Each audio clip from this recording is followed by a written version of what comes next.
Hey, good morning, everybody. It's Dr. Petteruti. This is Intellectual Medicine. I'm here along with Lori from Havens Healing's Hands, a pioneering woman who has championed a charitable endowment to pay for children to get vitamin C when they're fighting cancer. We're going to be talking about that today, the important work she's done, and really, Lori, the exciting early feedback we've gotten regarding the benefit to patients. I mean, you experienced it firsthand. You're going to be talking about that today. Here we go. But we've seen it as well. Good morning, everybody. It's Dr. Petteruti. This is Intellectual Medicine. I'm here with Shannon, and we have a special guest in studio, Lori from Havens Healing's Hands. Good morning, Lori. Good morning. Thanks for being here. Folks, stay with us. She's going to be talking about her personal journey, the benefits that she experienced in her family and her son as he bravely fought cancer, and what motivated her to set up her charity. Did you know, people, that in Rhode Island, in southern New England, to my knowledge, one of the only places in the country where children fighting cancer get vitamin C absolutely free, and it's largely thanks to the work of Lori and her organization. We'll get to that. But first, we have to tie things together, Shannon. That's what we do here. Now I'm going to tie together Quahog Week in Rhode Island, happiness in Finland, and Medicare for all. So happiness in Finland, pay attention, people, I know it's early. Quahog Week in Rhode Island, and Medicare for all. How are these three things related? And we're going to weave into that the misery factor for doctors in Rhode Island. Did you know, Shannon, that Rhode Island, out of 50 states in the Union, where does Rhode Island rank as far as a place to practice medicine? Aren't we like 50?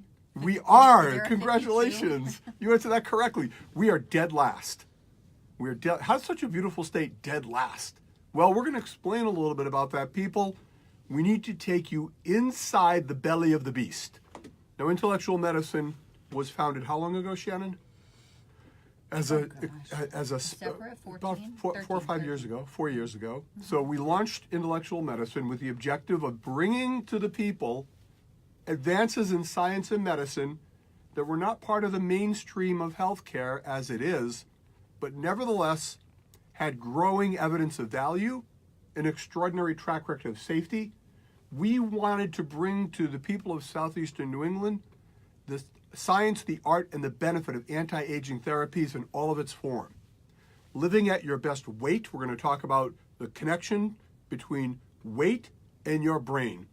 We wanted to bring the best evidence regarding use of supplements so you can master your own health care. And we wanted to bring to the people the advantages of complementary support for everything from heart disease to cancer. And there's a barrier to doing that. Not shortly after we began our journey, Laura, we were talking actually about vitamin C on air, and we were discussing the potential for vitamin C to be protective in secondary prevention of cancer. People who've had cancer thereafter are left to watchful waiting, hoping it doesn't come back. And you experience this firsthand. Correct. You go through the horrible misery of chemotherapy and radiation therapy. They pat you on the back and say, have a nice life. So we are advocating that there are things that can be done that are going to diminish the possibility of relapse. We're talking about this theory on air, and one of our, well, I don't even want to call him a colleague, another doctor wrote a complaint to the Department of Health about what we were saying. People, we've been fighting that now for going on 2 years, longer than the Mueller report. It has been below your radar because we have been fighting it quietly, but we are no longer going to follow that path. I think it's important for our listeners that you hear part of the story. You know, part of the misery factor of doctors in Rhode Island is the way bureaucracies choke physicians. And in this case, they are trying to throw up an obstruction to your free access to the type of healthcare you choose. You will hear the story about a strikingly coincidental series of complaints from a remarkably similar pedigree of people. They all have in common a connection, backroom connection, to leaders at the Department of Health. They have in common a history of bureaucratic leadership, be it at Blue Cross, at major hospitals, or at the Department of Health itself. They all have in common no knowledge of what we do, nor any curiosity to reach out to us. They have in common the fact that I sent each of them a letter inviting them to have a conversation, doctor to doctor, about what we do, how we do it, and why we do it. And another thing these complaints have in common, none of them come from any patients that we serve, not one. Oh, in fact, the complaints are designed, people, to protect you from us. You, the public of Rhode Island. You gullible morons, from being swayed by our glib and misleading references. Well, we stand firm in our belief that we're doing great things for people. You don't believe me? Take a look at our websites. What are we up to now, Shannon? 5 stars. Oh, for you. Yeah, it's not on our website. That's just on your review. Oh, okay. It's not even on our website. Glowing. We have no control over that, do we? We have no control. Can't we manipulate it somehow? You know, Can you buy 5 stars? I don't think so. What, we have no sponsors. I know. We can't buy 5 stars, and we're getting attacked by Department of Health. What good is my PR team doing me? That's terrible. But no, this is not a joke. This is serious. It's a story we will tell over weeks to come in small pieces. We have a lot of respect for our colleagues and for those who have opposing views, and actually for the Department of Health itself that has important work to do. And I can't fully blame them. They have been pulverized by reactive ignorance on the part of some who just hate what we do. It's a story of fear of lost control. I have heard the story of patients who've been bulldozed by orthodoxy. And we're going to talk today about the irrelevance of relevant information. Statistical significance. We're going to talk about the insignificance of statistical significance. Did you know, Lori, you didn't know this, so I'm going to tell you, that of all the cardiovascular recommendations, now, few areas in medicine are as thoroughly researched as cardiovascular health. In all of those areas of recommendations, less than 10% of them are based on solid evidence, which means over 90% are based on opinion. Did you know that in 1949, you didn't know this either, but that's okay. No reason anybody would know this. In 1949, the person who developed the lobotomy, cutting out part of your brain, right? We remember this from One Flew Over the Cuckoo's Nest. It's a horror show, right? Won a Nobel Prize for developing that surgery. Now, I am not discrediting all of medicine or scientific evidence. I am just advocating that now you have the power to research your own treatment pathway. And Lori's nodding in agreement because you did this, didn't you? Yes. You researched on behalf of Haven what could help him. Yes. And you found stuff out. A lot of stuff. When we come back, Lori's going to tell us what she found out and how it bent the arc of her life for the benefit of others. I'm Dr. Petteruti. This is Intellectual Medicine. We'll be right back. Gets me riled up thinking about what we do, about what Lori does, about what you do, and the audacity and the paternalism of the authorities to try to interfere with your freedom of choice. Now, they make it seem like this is how they do things, right? They try to assassinate thought leaders in private. Now, somebody warned us at one time, when we started on this path, be careful, you might get killed. Literally, we got that warning. They were afraid we'd end up dead in a ditch because we were speaking out against the HPV immunization. No, we're not anti-vaxxers, thank you. We are discriminating thinkers. In this particular immunization, we saw a little merit in for children to get immunized against sexually transmitted diseases. So we spoke out against that. We're speaking in favor of things that are not part of the common knowledge of medicine. So we were warned, and there are different ways they kill you. One, they kill you. Another way they do that is they assassinate your reputation and your livelihood. Because if you're broke, you can't speak. And that's one of the strategies we see in play. Department of Health attempting to crush us through legal. See, they have an unlimited budget. They can spend money all day, every day. There's no consequence. They can come at us from 92 angles. In fact, they're coming at us from 62, but we'll get to that. And our fight back is a daily routine as well. And it's cost us tens of thousands of dollars. And we are dedicated to the fight, and we're going to see it through to the end. Because we believe we're going to win. Because there aren't, I don't think they're not, well, I don't know, Shannon. I'm trying to say something nice here. Yeah. But it's really hard. The Department of Health has been very negative. They've been very biased. We've been fighting this vitamin C battle with them for over 5 years. 5 years. It goes back to when Thomas first began his Right. treatment with And us. that first news story came out. There was a news story that came out, and there was a complaint generated because of Thomas getting free vitamin C. Yeah, it was 12. He was 12 at the time. He's now pushing 16. He'll be driving soon. Next time he's on the show, he'll be able to drive his car here. Sorry, I zoned out. We're back in 20 seconds. Okay, we're back in 20 seconds. So we'll bring you on, and then it's a big show. We have to talk about Wednesday too. We do have to talk about Wednesday. Yeah.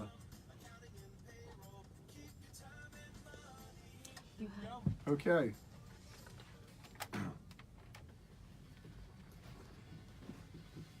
Now, back to Intellectual Medicine with Dr. Petteruti. Call in now at 438-WPRO or 1-800-321-WPRO.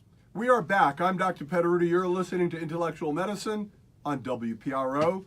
Well, we were going to tie together quahogging, Finland's happiness, and Medicare for all. That's a big task. It's so big, in fact, Shannon, that we now have more time to expand on intellectually speaking. Is that right? I know you're not near your microphone, so I'm going to talk for you. Intellectually Speaking is our live Facebook show that starts this Wednesday at noon. And you can tune it in simply by going on Facebook and saying to Facebook, I want to see... No, they can't. You can't yell at the screen, right? You can't yell at it. Have you ever been on Facebook Live, Laurie? Not yet, no. Do you ever watch Facebook Live? I do. Okay, and how does one watch Facebook Live? I've never done that. Just like a regular video, I believe. So you tune in Facebook You're Live. on it right now. Well, I'm on it right now. Well, there you go.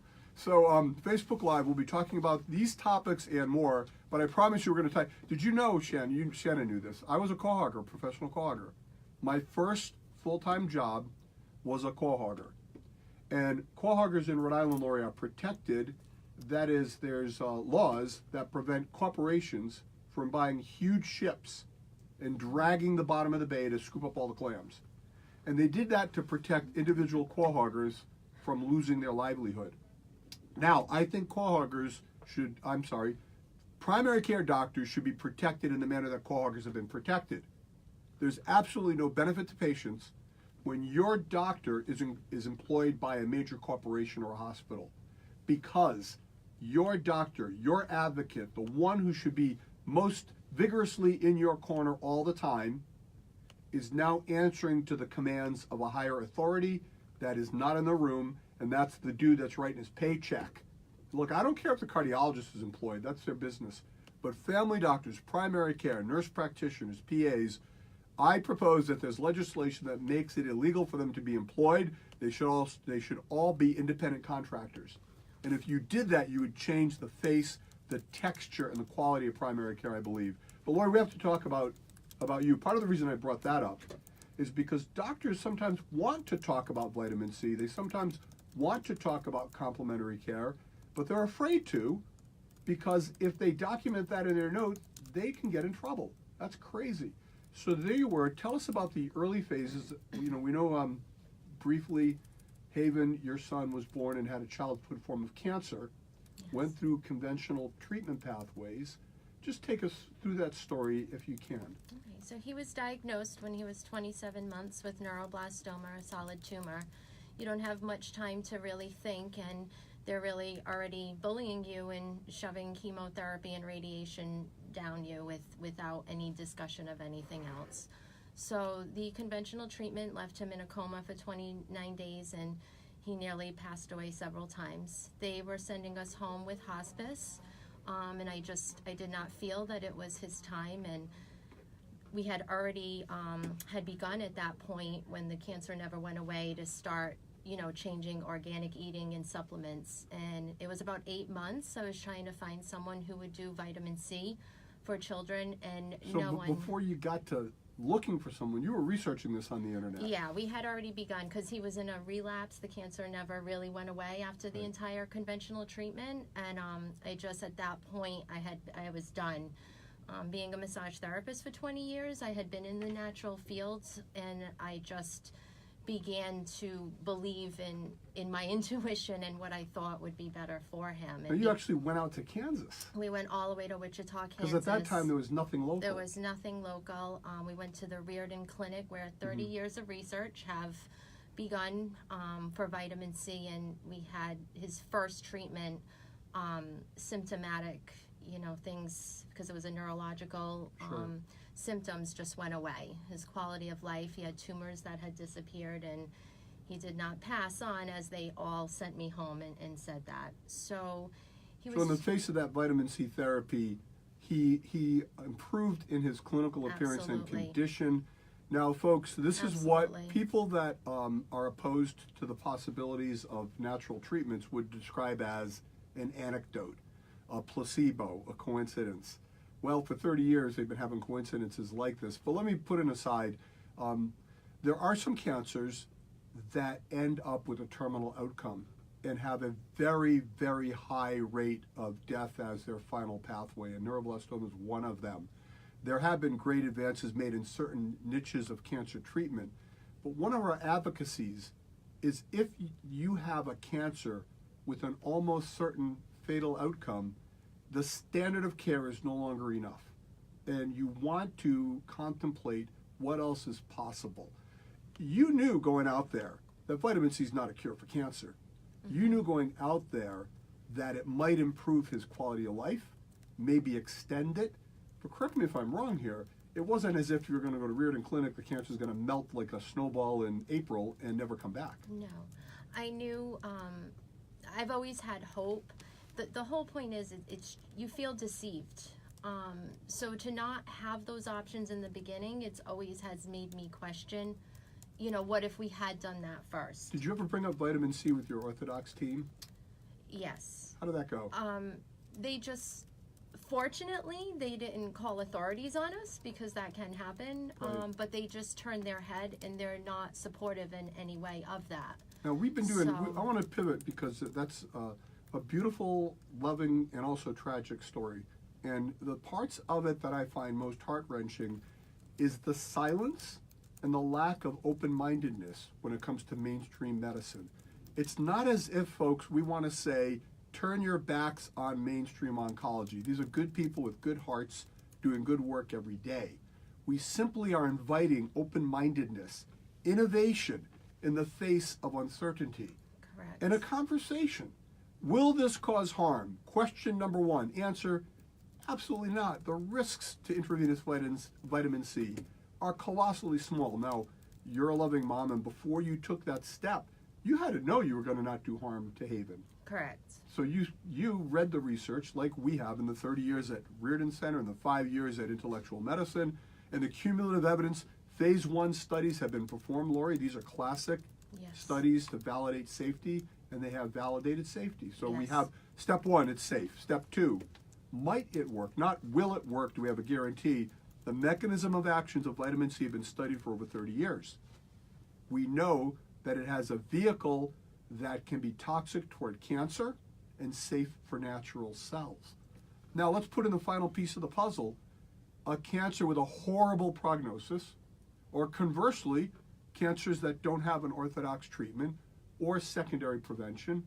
And you get to the point, well, why not? And Lori has helped to answer the why not, because here's the greatest risk of vitamin C therapy: time and money. It's not covered by insurance. You have to spend the time to come to a center like Intellectual Medicine. We are currently one of the only ones in New England offering intravenous vitamin C for children. They do so also at Intellectual Medicine in East Providence at the Drip Bar there, our parallel site, Dr. Souza. My point is this. Lori's erased the barrier. Your charity, Haven's Healing Hands, in partnership with Intellectual Medicine, together, we make this treatment free, absolutely free, zero money, no risk for children interested in receiving, and their families interested in receiving, because it's a horrible burden financially.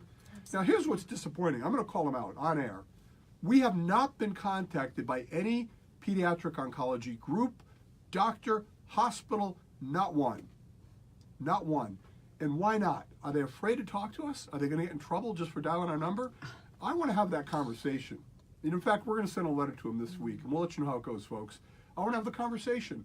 Why not have patients and their families contemplate and consider this, not to replace or displace proven therapy, but for aftercare? Because Thomas's mother and their family, because you were kind enough to pay for him, and he's had a phenomenal path, and the family's been unburdened by virtue of the lack of expense. And his mother said something very powerful. when they were sent home after treatment, it was a horrible feeling. I had this conversation with a patient just the other day. She went through treatment for a pancreatic cancer, surgical resection, x-ray therapy, chemotherapy. And she said, when I was done with everything, I thought I'd be happy, but I was kind of sad.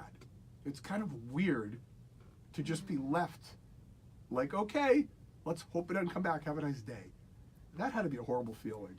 And that's what it is. It's like, oh, let's just, hope that it just goes away, and let's not talk about anything we can do for preventative care.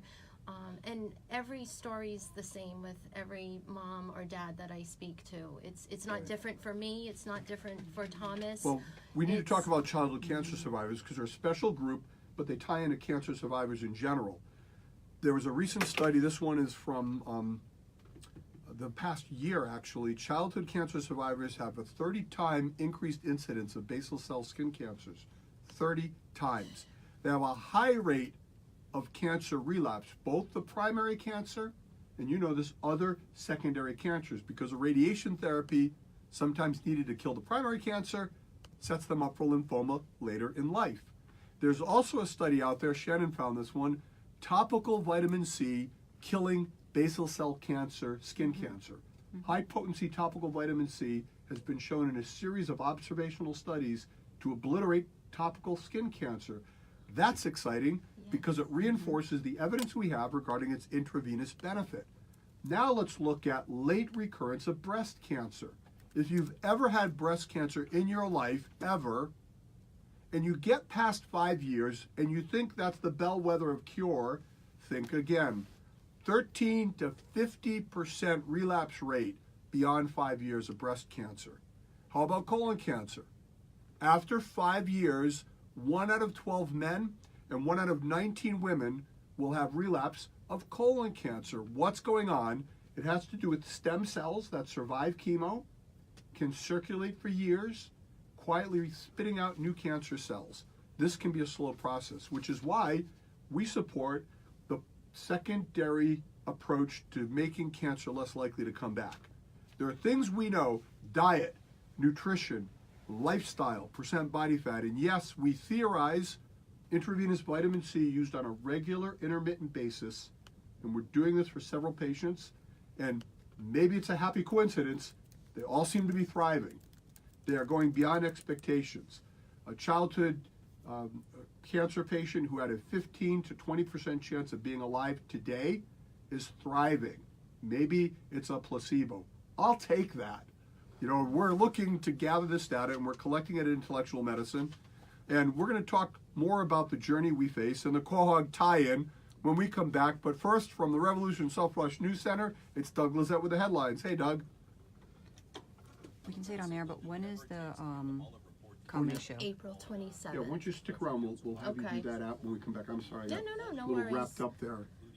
And that's the whole frustration. The frustration is after You can talk loud because we're on air. We're on Facebook. Can they so- see Lori? Yeah. Hey, Lori, go ahead and So, speak hold loudly on. to the Like camera. after, you go through the initial treatment and there's nothing more that can be done. Right. And they're still wanting to try to push chemo. And it's just mind-blowing to me that at that point that they wouldn't even, consider doing this. They do this. So chemotherapy, they'll sometimes call it palliative chemo, which means that the cancer came back. There's no evidence that chemotherapy will have any benefit at that point, but they do it anyhow because it's the only tool they have. It's not that they're evil people. It's the only thing they've got. Now, studies have shown that palliative chemotherapy causes harm. It actually is counterproductive. It makes people sicker. It makes them die sooner. So why are we doing it? Because it's inhumane to look at somebody like Lori and say, I'm sorry, your son's dying and we got nothing. Well, sometimes that's a sad truth, and you accept hospice and you pray and you transition to the next life. But quality of life, Huge. vitamin C, we've seen this so many times. It's not an accident. No. I told you a story of a woman who had stage 4 breast cancer. She was going to die from her cancer, and she was getting vitamin C on a regular basis. She came in to see me and she said, Doc, I'm thinking of going to Bulgaria. They have immersion oxygen therapy. I said, you can't go to Bulgaria. She said, how come? I said, I'm sorry to tell you, but you only have a couple of weeks to live. I said, how can that be? I feel so good. She would drive in and get her vitamin C. Well, she was yellow, her liver had ceased functioning, and her labs were off the chart. So I knew the end was near. 2 weeks later, she had passed. The story isn't how horrible it is that she passed or that vitamin C failed her. It's that she had a quality of life up to the last couple of days that was worth living. Hugely important. So it's a colossal importance. There was a study recently published that showed that with metastatic cancer, whole brain irradiation can extend life. Now, we may not have time to get to it today, but there's something called statistical significance. So it may be statistically significant that whole brain radiation could extend life 3 more months. The question then becomes, so what? Does that matter? What's the quality of that life like? We need to look at this more often in these studies. The mere crude metric of how long one lives is the only currency in the world of cancer studies that is consistently looked at. And we had a patient, Christine Donatelli, I can say her name because she's given us permission. You can find her on Facebook.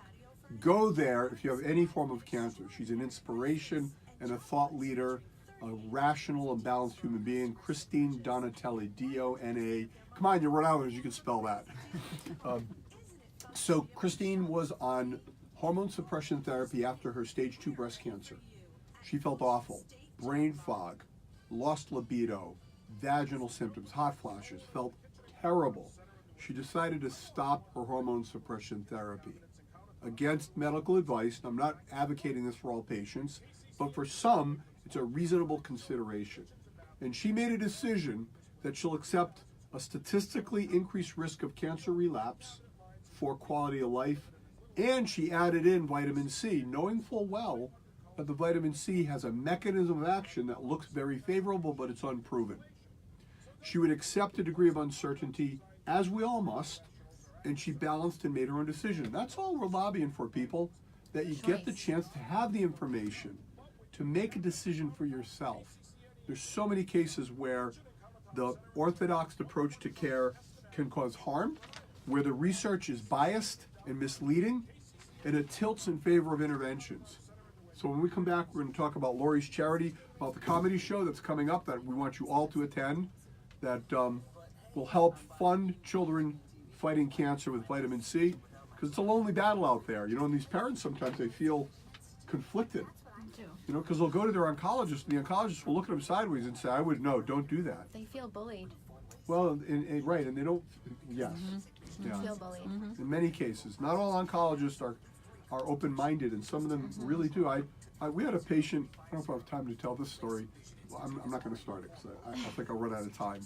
But it speaks to this idea of feeling steamrolled. I wonder if people felt bullied to get lobotomies back in the day.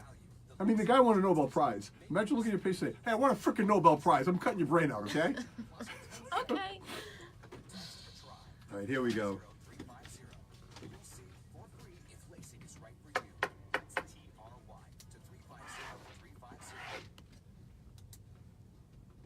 Now, back to Intellectual Medicine with Dr. Petteruti. Call in now at 438-WPRO or 1-800-321-WPRO.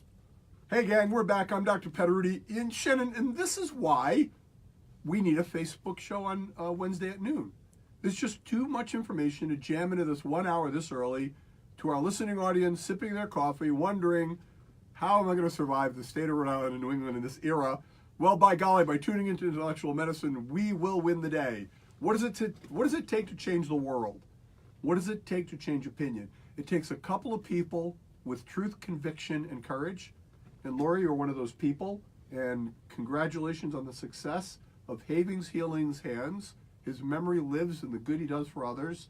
Tell us about the comedy show. So April 27th is our 5th annual comedy show at the Eagle in Fall River. It's a really great night. We have an amazing sports memorabilia silent auction, raffles, delicious food throughout Fall River. The tickets are $35, and that includes the buffet and 3 hilarious comedians. What night is it again? April 27th. April 27th. What night of the week is that? It's a Saturday night, the last Saturday in April. You can't go wrong. I've been to this event, folks. It's a blast. And the sports memorabilia, I stole a Gronk print for like nothing. I feel guilty. I paid so little for it in this auction. It's Isn't it a great print, Shannon? You love that Gronk print. I'm going to put it in the bedroom, right over our bed. Yeah, it's a fantastic time. The comedy's great. The buffet's great. The people are great.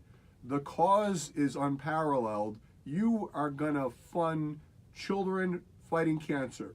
You're not going to fund research, well, to the extent that we do it, I suppose. But Lori, you've had success now connecting with other doctors, other parts of the country. Yes, we, recently we've been connected with other doctors in the state of Florida that, as you, are compassionate doctors and want to help these children.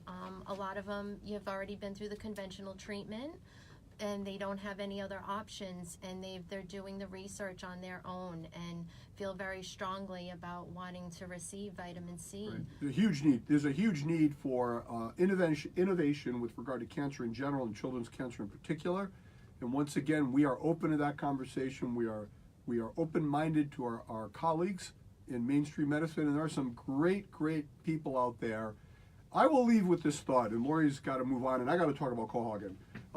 But I'll leave with this thought. If you're feeling bullied, take a time out and look for another resource. Your relationship with your doctor, your relationship with your oncologist should not be confrontational. It should be collaborative. You should feel at ease to bring thoughts to them that are outside of their mainstream of knowledge and at least engage.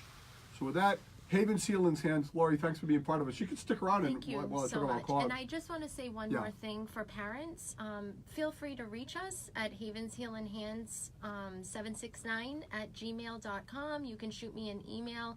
I'd be more than happy to just chat and talk and support with the parents, because I know the support is difficult to find. That's a great point. It's lonely out there for some of these people. They're left feeling, well, in some cases, almost negligent if they pursue complementary care. It's a very hard space to live in. But more and more people are making that choice. Now, they're making that choice in America because we're not Finland. So here's a connection. Quahoggers are protected as an independent species because of the way that we enable autonomy within the individual Quahogger. I'm advocating for that within primary care. Now, Finland was recently selected as the #1 happiest country in the world. The #1, think about that for a minute. Finland, it's dark, it's cold, they eat fish all day, and they're the #1 happiest country in the world. What in the world is going on, and how does it tie into Medicare for all? All right, so they're a happy country. You know why they're so happy, Shannon? They're happy because they've never been to Watch Hill in the summer. They've never been across Jamestown Bridge as the sun is setting. They've never had an Iggy's Doughboy. They've never been to Capitol Grill. They've never been to Waterfire. In other words, they're sitting on an ice cube up in Finland thinking, this is awesome. And they're told the parameters of happiness are laid out for them. Now, how does it tie into Medicare for all? Imagine, well, is there anything more important to your health than how you eat? Food is essential, right? If you don't eat, you will starve to death. We can all agree on that point. We can all agree that food is life and essential to it. And yet, there's no movement to nationalize food supply. Nobody's out there saying, we need to have food warehouses and dispense porridge to everybody so we all eat the same. Now, take that analogy a step further, and we'll come back to the Medicare for all, because we do need reforms in healthcare, but we need to be very cautious about having it turned over to the government. Imagine we had a government mandate that restaurants would serve free food all the time, and the government would pay for it, and nobody has to pay for it. What do you think would happen? What do you think would occur to that food budget? Do you think it might go up a little bit? That's what happens when everything is paid for and you're not accountable for the bill. In Rhode Island, they want to put in a Medicaid tax. Did you hear about this, Shannon? I don't know if you're familiar with this, Lori. In Rhode Island, they want to tax businesses $1,500 for every employee that they hire who's on Medicaid. Every employee. And I'm sure they're going to need to hire an army of state workers to chase around the businesses so they can fine them for not being in compliance. That means that businesses have to pry into the private lives of their employees and are being extorted to write a check because the state is looking for new money. This is from the brain of Gina Taxmundo, as she looks for ways to grab you by the ankles and continue shaking until there's no money left.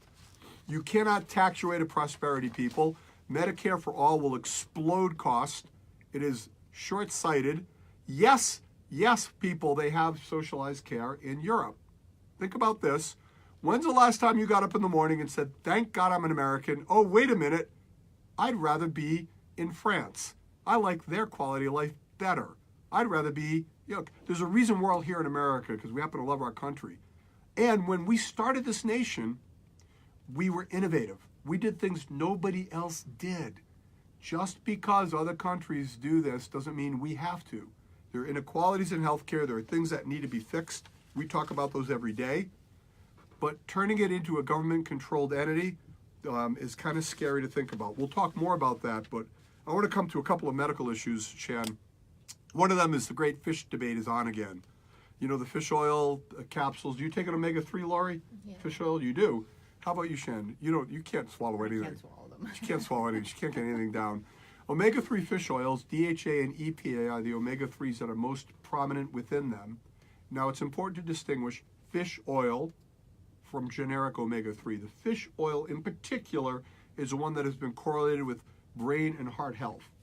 Now, there have been a number of studies that have been panned in the conventional medical literature showing fish oils had no merit. Oh, but wait, here's a study that showed fish oil had a colossal benefit. Isn't this exciting?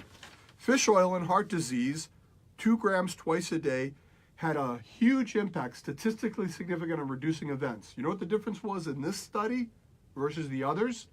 Not shockingly, it's a prescription drug. It's a prescription drug, fish oil. That's right, the same fish oil you can buy online. The name of the drug is Vascepta, and its shares, when this study came out, went from $2.99 per share to $12 per share. Stay with me, people. The Journal of the American College of Cardiology published the study.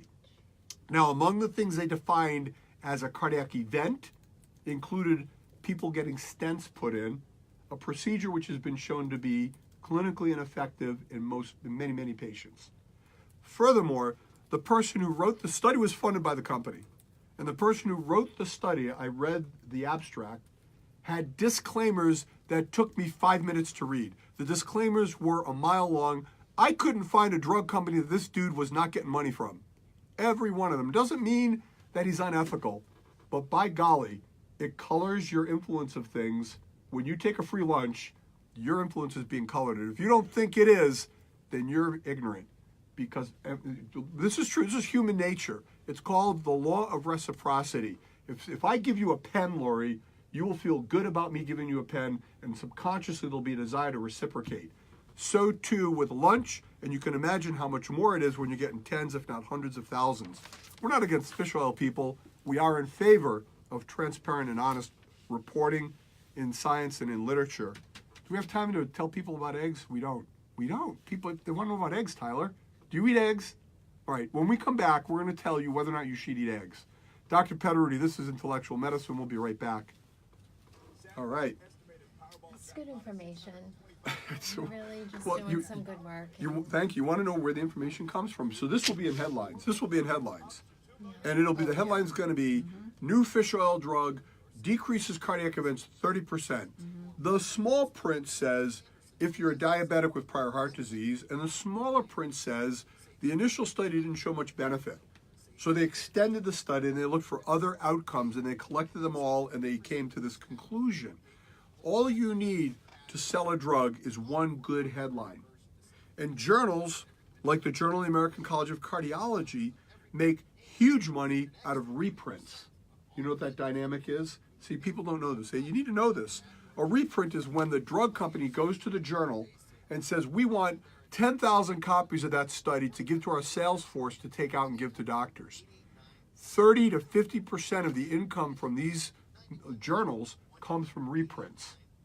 So if I publish an article about how great vitamin C works in cancer, ain't no reprints happening, people, because there's nobody selling it. There's no sales team out there promoting it. The TAC trial, we have to keep talking about, Shannon. Intravenous chelation therapy has been shown to reduce heart attacks, strokes, all-cause mortality with no side effects.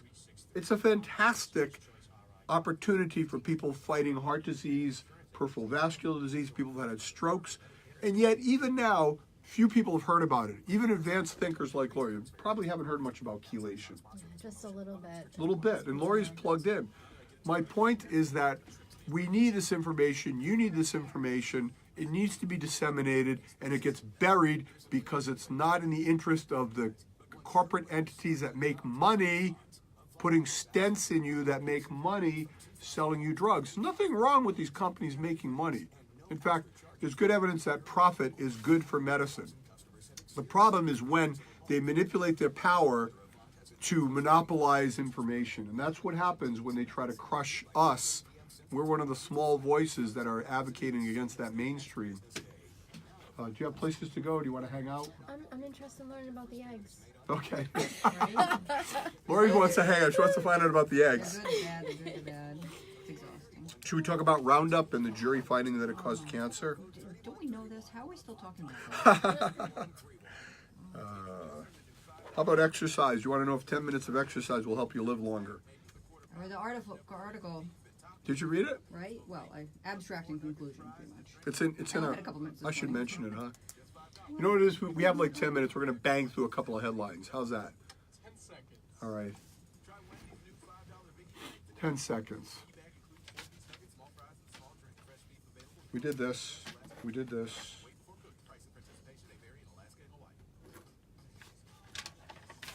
Now back to Intellectual Medicine with Dr. Petteruti. Call in now at 438 We have about 11 minutes. 1-800-321-WPRO. I'm back. It's Dr. Petteruti. You're listening to Intellectual Medicine here with Shannon, with Lori, with Tyler behind the glass. We're going to bang through a couple of headlines. Now remember, as always, because we're intellectual medicine and we honor independent thought, some of the influences from today's opinions are published on, where are they published, Shannon? They are actually going to be on our new website. They're on the Facebook page right now. Okay, on the Facebook page. Yes. So there they are, Facebook page. We document our sources. So every day, Shannon and I are culling the literature, studying what we do. You don't fly blindly in innovative medicine. You have to be deeply studied, and so we are. In the weeks to come, we're going to compare and contrast what we do at the end of the day versus what our critics do at the end of their day. And we're going to see a difference in studious behavior that'll be manifest. But we also want to talk about eggs. But look, I got to highlight a couple of details regarding this for-profit Medicare contrast. Did you know, Shannon, in New York State, about 10 years ago, they effectively banned for-profit hospital activity. Banned it. And did you know that the proposal for Medicare for All includes a provision that says no net revenue can go to providers? That means those that are providing your health care cannot make any profit from it.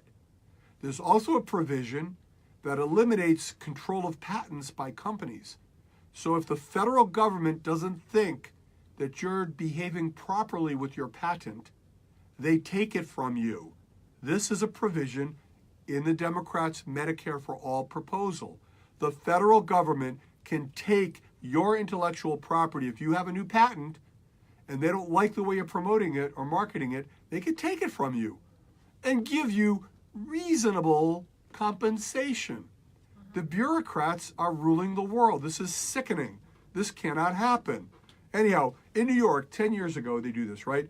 Per capita spending for New York hospitals is 18% higher than the national average. The Federal Hospital Compare Report Card gave New York hospitals a 2-star rating out of 5 stars, one of the worst in the nation. And the leaders of the New York hospitals simply inflated their salaries into the millions to compensate for the loss of net revenue coming to the hospitals. This is what happens when you eliminate healthy profit motive. Tyler, what's up, buddy?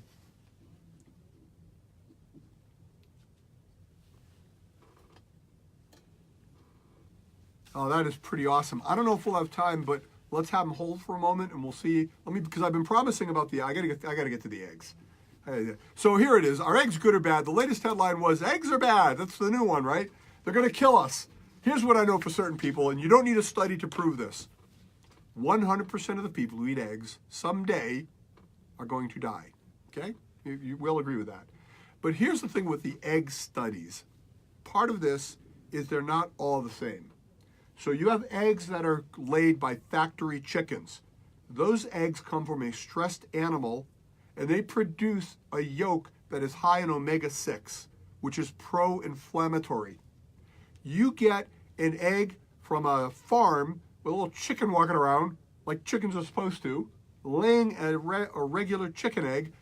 That yolk is an omega-3, which is anti-inflammatory. It's quite possible that the issue with eggs is not the egg, but the quality of life the chicken had. Now, you think this doesn't make sense?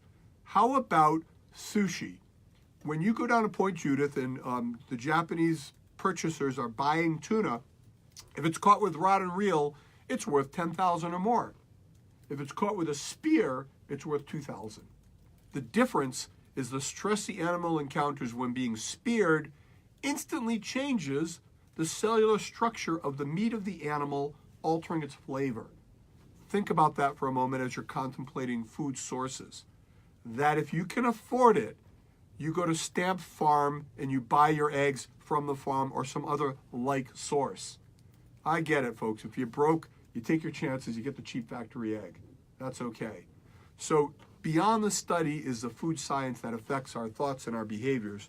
A couple other quick hits. So we talked about inflammation with regard to your food. Lori takes an omega-3. I do as well. The fish oils have been shown to be of value. But here's a tip about your fish oil, Lori. Keep it in the refrigerator.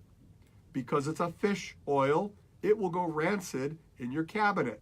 It will become oxidized, making free radicals and becoming pro-inflammatory. So just like not all eggs are the same, not all fish oils are the same, you do not want to buy a 3-month supply of fish oil. You buy it in 1 month or at most 2, and you keep it refrigerated. Why? Because this from the journal Neurology 2019, I maintain we will never find a real cure for Alzheimer's dementia. I think it is the end consequence of a series of brain insults, one of which is inflammation. Now, inflammation is free radical assault on the brain, and one source of inflammation is unhealthy food intake. A study done looking at, this was a 20-year study, Shannon, which is really unusual to do. Over 20 years, they looked at inflammatory markers in the blood of patients. In particular, they looked at one called the C-reactive protein, and they found individuals who had high blood markers of inflammation had a 12% increase neurocognitive decline over the next 20 years. Their brain power diminished more rapidly if there was evidence of ongoing inflammation. What can you do to counter inflammation? One, you can eat properly, which also means eating less volume. Because excess fat, there's a connection between your abdominal circumference and the acceleration of brain decay. So now we're tying things together. Big abdomen, omega-6 foods, brain decay. You know what else causes brain decay? Lead. And you know what's correlated with increased abdominal circumference? Toxic heavy metals.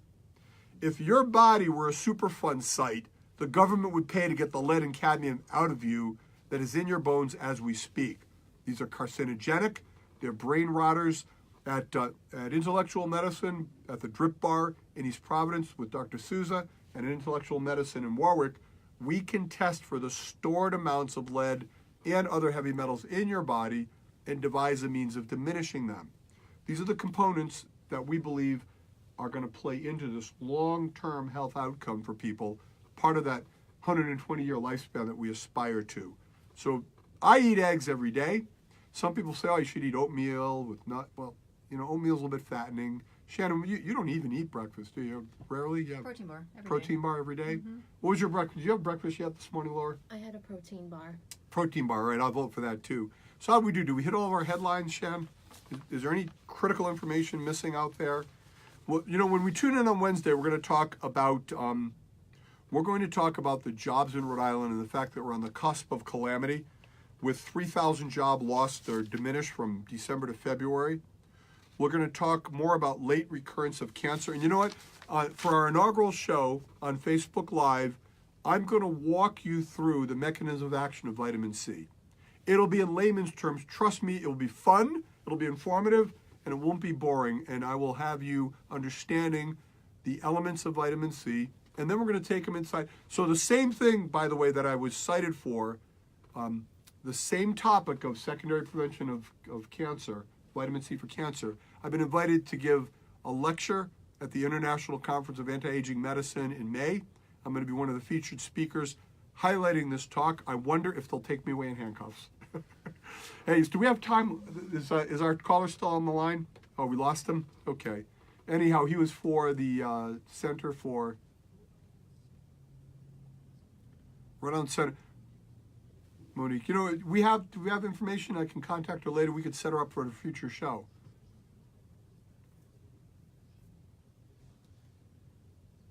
Great. Yeah, we'll look forward to that. You know, you don't have your health unless you get to define what it means. Health is a subjective and abstract term.